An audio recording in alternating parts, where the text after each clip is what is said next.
Hello, my wonderful people. Hey, I hope you say on they meet me. I just take some time off. I just say make I relax my head and my mind before I will be able to come back with another blockbuster. Well, as it been expected, and I still remember the tradition. Like, comment, subscribe, and pata of them all. Share my message at any platform that you belong. Facebook, Instagram, TikTok, Snapchat, whatever. Whether I face me, I face you, my dear brothers, my dear sisters, that is your own duty. Make sure that this message gets to every nooks and crannies of our people and to every nooks and crannies of the Biafra land. Make on here waiting to happen this afternoon as I just relax my head. Now, so one message come knock my head, boy. I say, waiting to happen, what a boy.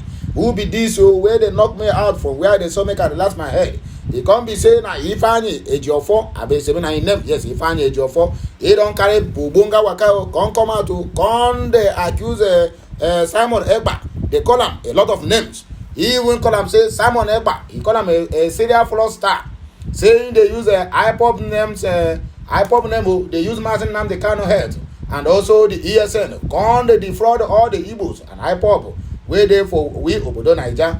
Say even the place where they will be Finland. Say the IPOBs where they that place. They don't even recognize him. Say the place exists. So I can't ask myself. Say waiting can happen. No, I beg. How are we going to achieve all this if we keep on fighting ourselves? I think we are fighting the same battle. But some people now Bapia those are now Bugene. Then how are we going to make headway according to Oyibo man who speak this kind of language? So anyway, my wonderful people, I don't want to take much of your time. Make on hear this message, getting clear as it take B from the horse's mouth. Simon Ekpa, a serial fraudster using Nnamdi Kanu's head, IPOB, ESN to deceive Igbos. IPOB lawyer, IFEANYI Ejiofor cries out. My wonderful people, and I don't hear them. In case of those people who will see come and attack me, this is news. When it is called news, it is called news. So I am bound to give any news that I found on my table or on my desktop. So this one, when I give news finish now, some people, some misguided and faceless monster, I don't know where they come from. They begin to attack me. You'll be this, you'll be that. Why must you give this kind of news? No, come and shut my mouth so that I cannot give news. The news is for you to listen. Either you believe on what is said in the news or you don't believe on it. As simple as that. There's no any kid that is watching news. All is adults. So you are born to make your own decisions the way you want it. Not anybody making decision for you. And that's exactly what somebody told me, that why am I not encouraged that I'm damping the spirit of people. I say, what? An old man damping. That is why you see most of all these pastors or anyone that come out and said he's an activist using our head anyhow to play. Because you cannot make your own decision unless you want somebody to decide it for you.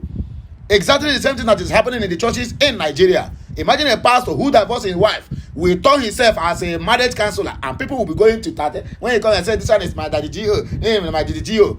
Then a pastor will decide to you who to marry and when to marry. And the same pastor will also decide with your wife when you do your mathematic something, and not everything you need to mention. In Nigeria, a woman obeys her pastor, even the husband that keep her at home. That's exactly what is happening in our this struggle now. Some people don't have the say on their own. They're waiting for somebody, anybody that come out from nowhere now. They will tell you now, oh, look at what Nnamdi Kanu said. Or, oh, come on, we people have to believe in me. I am manual pilot and we are getting Biafra in the next 24 hours. You create a Twitter account and begin to broadcast, putting all manner of uniforms. And the people will believe him. Oh, this one was and those. The same Nigerian, native doctor, kidnappers kidnap him. Even coming out ordinary rich man, kidnappers, they find them, go their house. They can't even go out there with a pin. But in Nigeria, when they see madokite,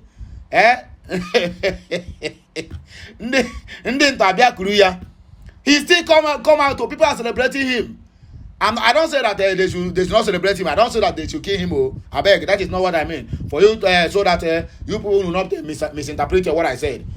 But people are saying, oh, I won't do. He come out and begin to say, if I want to run, I will run. If I want to do that, I will kind of. And people are saying, hey, Odogu, A1K, A1 cause, hey, who do us?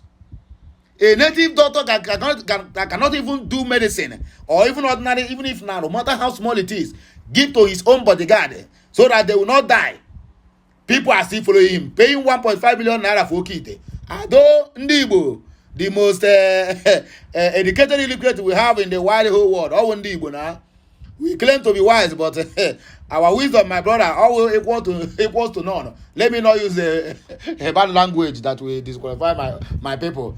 Now we claim to be intelligent, but at the end of the day, we find out that my brother, FRAUDSTER, now we still keep on celebrating him. Now say, hey, my brother, we all need to travel. You need to travel so that you can be guided on all these kind of things that is happening in Nigeria. Yeah? Nigeria, that is the same way they are celebrating this man. That is the same way they are celebrating some minister of health in our country that don't even have a good health. That can't even attend their health issues in Nigeria, but they are minister of health. A minister of education that even their last 10th generation, where go see born, they don't register all of them abroad for education. In fact, my people, I don't want to talk too much. Let us go straight to the reason why we are here this Monday. This one is our anchor headline. I just read for us. Make gonna say another one. According to the matter of this Niger Republic and the PDP, they don't talk that say Oga Tinubu government, they want to desperately dragging Nigeria into war. According to PDP chieftain. Well, this one naturally where we will come back to analyze. And according to what I read earlier, make gonna see IFEANYI Ejiofor, he don't grant interview. Come talk say Simon Ekpa say him become man, him be opportunist, and IPOB lawyer Ejiofor laments. This one is another story where we go still tackle when we come back. According to message where they come from from all the way from Ebonyi State. According to Nnamdi Kanu president, Mbam youth leader, he talk say Okafor traded blames over alleged embezzlement of funds. All this one, when I go tell me what on they talk all those funds they do. Or that the answer on Nnamdi Kanu, we never even erect a single, even if na kindergarten primary school in the whole of the east, southeast. Yet your answer on Nnamdi Kanu, collecting allocations on behalf of Ndibo and Ekeya. That's why every Dick and Harry want to become the President General of Nnamdi Kanu. Niger Kupu, Megona Hiarambo, according to the analyst, he said 13 billion naira already have been lost weekly to border closure, according to northern elders and the northern traders as well. This one is, if you dump El-Rufai, many Nigerians will be cut off from electricity grid. Voice of Nigeria, Director General wants Tinubu. Igbo Kwenu, backstabbers. You never even talk about how they give only your own side 5 slots, 5 instances, get only 5, so each stage 1, each stage 1. But whereby all those people you are calling them, one state in Kaduna have about 3 or 4 slots. A state, you are not talking a region. And you are now, you want now to force Tinubu to allow El-Rufai to continue the impunity he started as a governor, as a minister in the Federal Capital Territory, and as a chairman in the Bureau de Change and whatever it is. Holiday allowance. We're gonna hear this one. This one is coming from Ali Ndume. He said all senators received 2 million naira. Ndume blames Akpabio for creating a wrong impression. How can it be a wrong impression? 218 million naira was being shared. That one is not among the what they call the 70 billion naira and the 40 billion for sophisticated bulletproof cars for the House of Reps and the senators. It's not among. This one is just, then how does this money come from? It is part of the senators' remuneration. Somebody came to the national TV and was telling us that 2 million naira is nothing. I think somebody, Senator Ningi, that 2 million naira is nothing. What a big deal.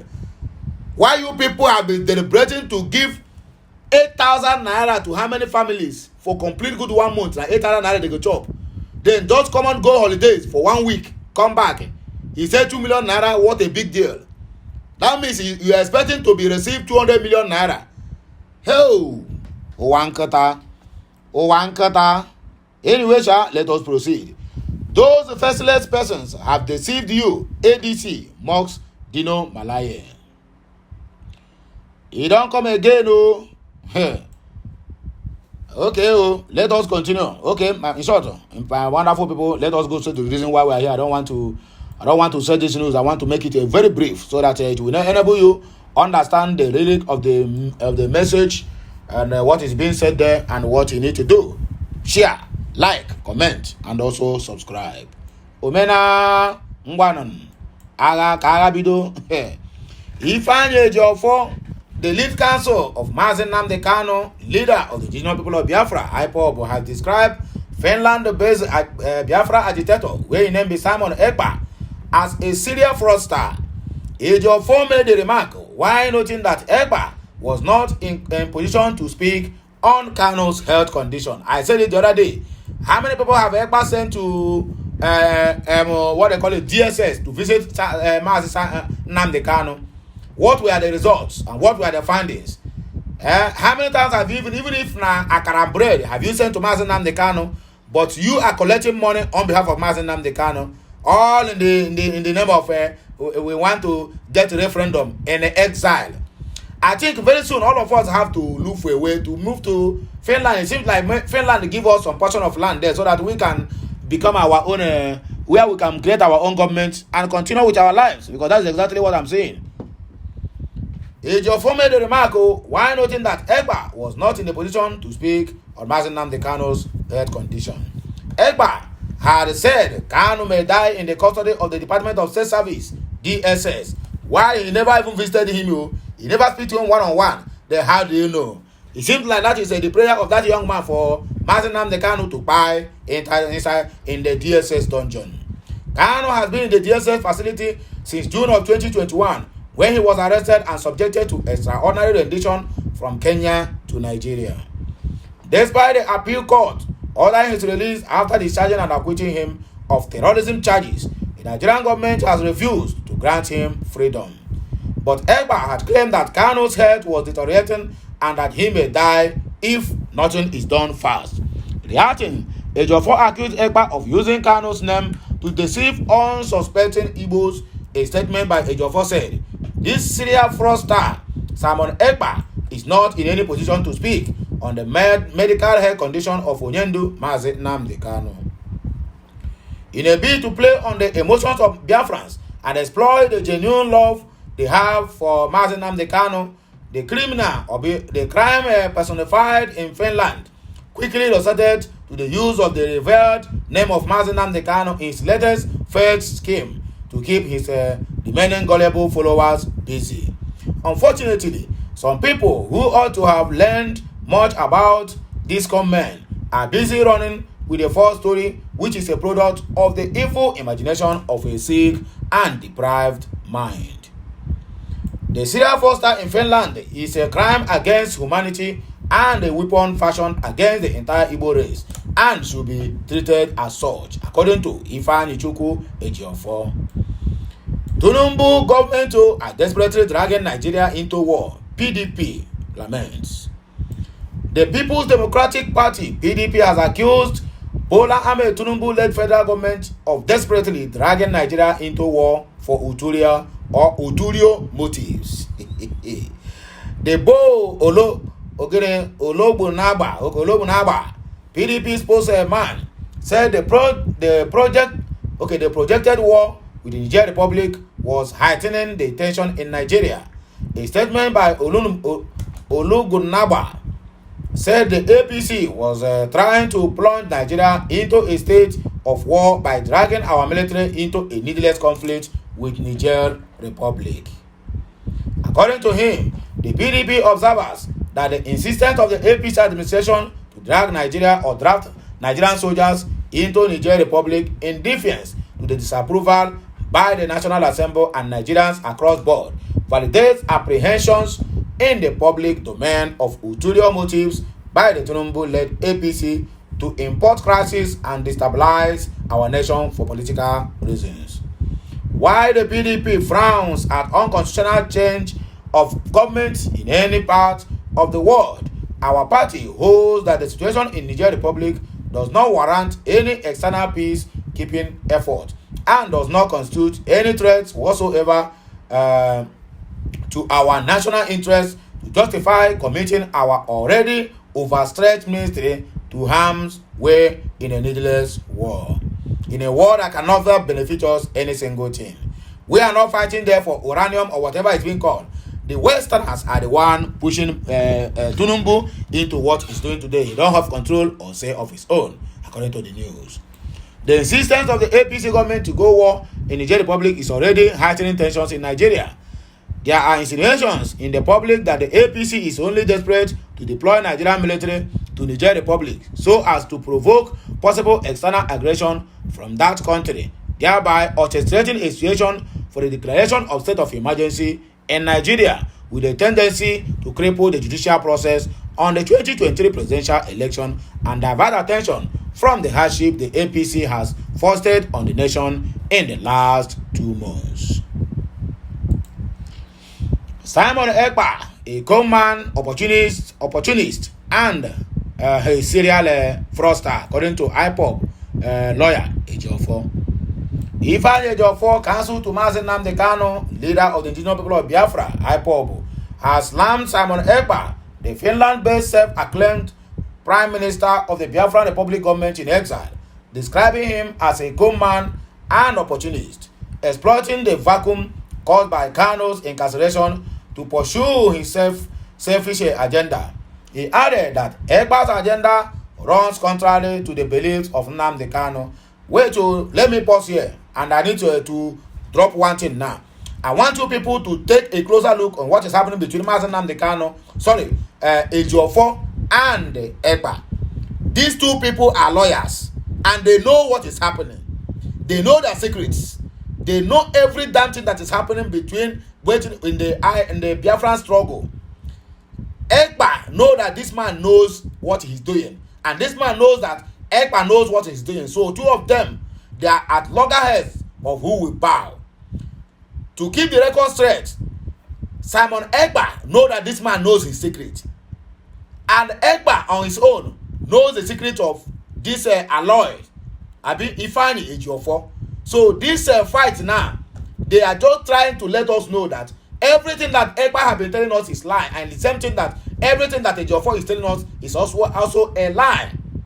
Yes, you people can quote me wrong, I don't care, but bear it in mind that when the time is right, you will remember this word today. They know themselves. Lawyers are the worst people you can ever deal with in this life. Whether they are defending you, or whether they are your friend, or whether they are doing anything with them, you have to be extra careful, because their own life is from the pit of hell.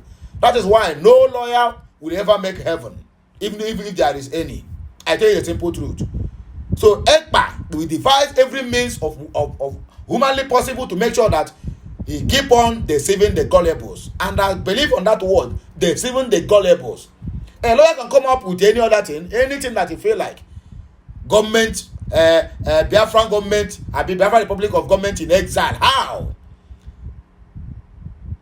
But very soon now you become a president of the government of Biafran in exile. How? I don't understand. Are we that so gullible that this man just choose to use all the hairs of over 70 million Biafrans and be using them to play kalo? He want to form a government in exile. Why not come out and tell us, in fact, it is enough. Let us vacate from Nigeria and relocate to Finland. I think it will be more better and more understandable that those people at Finland have given us a land, or they have got a place we can create a country of our own and become the Biafra there instead of being Biafra in Nigeria. Nobody dares to ask this question. And you keep on, somebody will come to my comment section DM and said, do not accept our Apple Prime Minister. And I begin to ask, my dear brothers and sisters, I beg, make una get brains more now.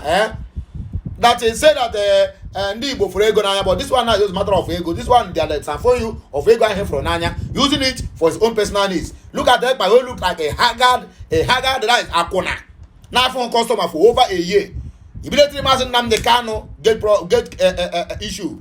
He became talk of the town. Look at him now. On Abawa.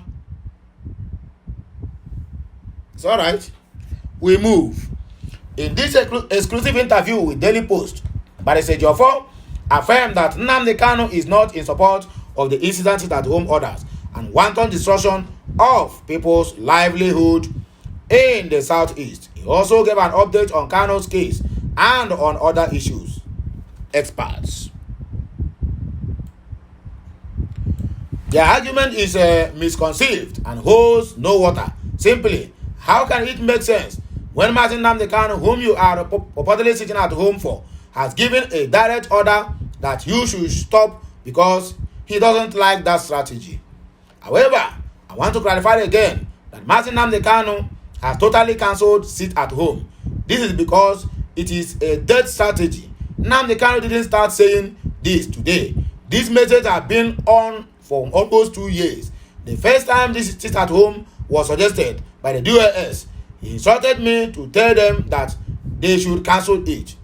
He warned that the sit at home would make it easy for the criminal gangs to take advantage and be causing havoc in our communities, and they disregard it. Look at the outcome of today. The IPOB leadership were reasonable when I told them Martin Nnamdi Kanu directive on the sit at home.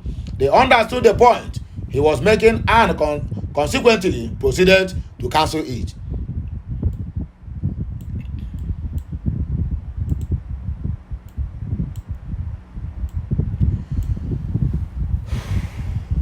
Now, when that was done, and they are now the cancellation of the sit at home in the line with the directive of Martin Nnamdi Kanu, that was when some people who are scheming for an opportunity to be relevant saw that as an avenue to launch themselves into the limelight.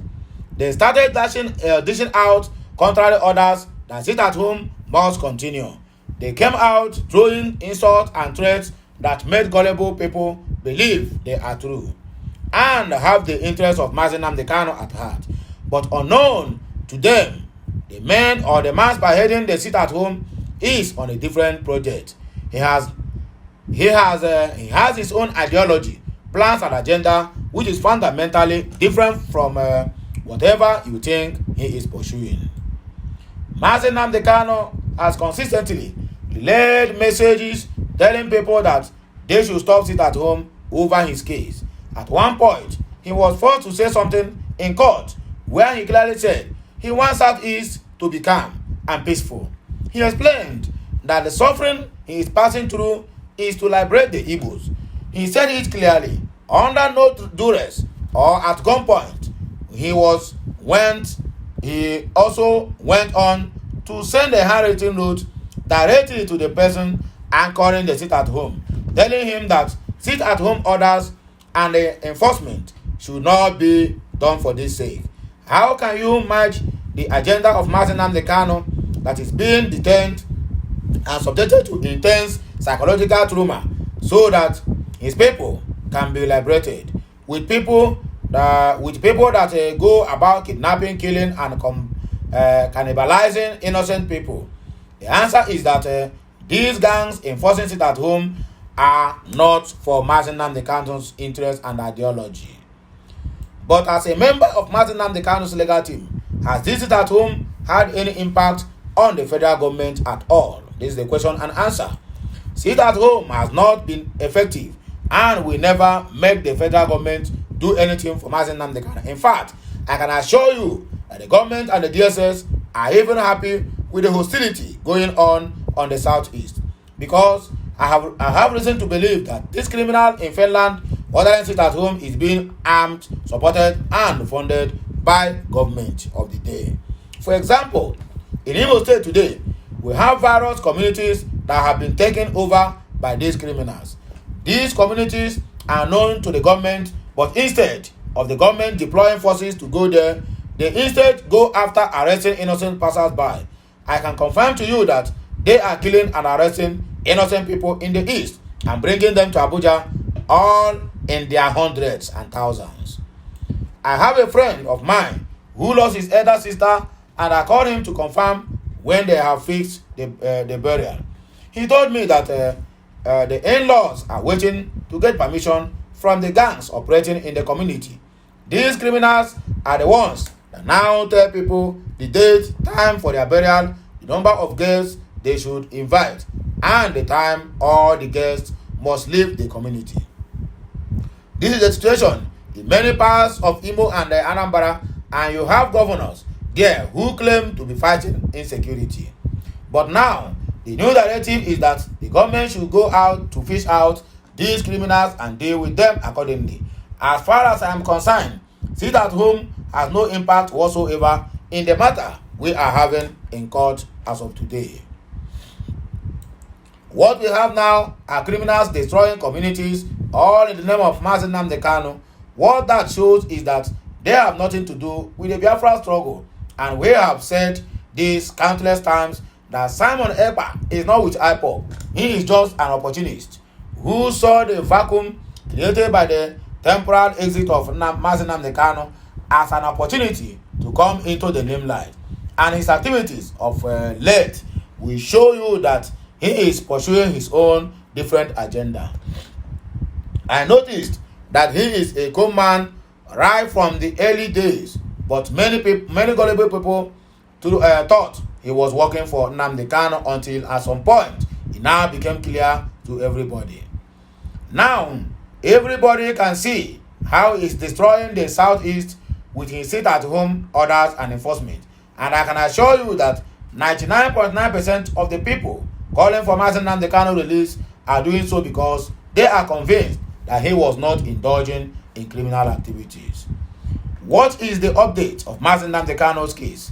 The point is this, that life has not been fair to Nnamdi Kanu, so you can't expect him to feel fine for so many reasons. One, he was abducted in Kenya on the 19th of June 2021, tortured for 8 days, exposed to all sorts of inhuman treatment, kept in an undescriptive environment like a criminal, and he faced extraordinary rendition to Nigeria. He was taken to court on the 29th of June on a subsisting matter without reference to us, his lawyers. The court made an order that he should be remanded in the DSS facility. It is known to all that DSS is not a conventional facility for remanding people awaiting trial. We have the Correctional Service Center, which is the institution in charge of keeping people awaiting trial until they are convicted, but that is by the way, according to IFEANYI Ejiofor. We vigorously pursued the charges against him, and the federal government kept amending the charges. They started from 5 to 7 charges, and then they made it up to 10, and then later 15 count charge. In all these amendments, we kept feeling objections to the competence of the charge and the jurisdictions of the court to hear the matter, on the ground that there was gross violation of international and domestic laws in the manner in which he was brought back to Nigeria.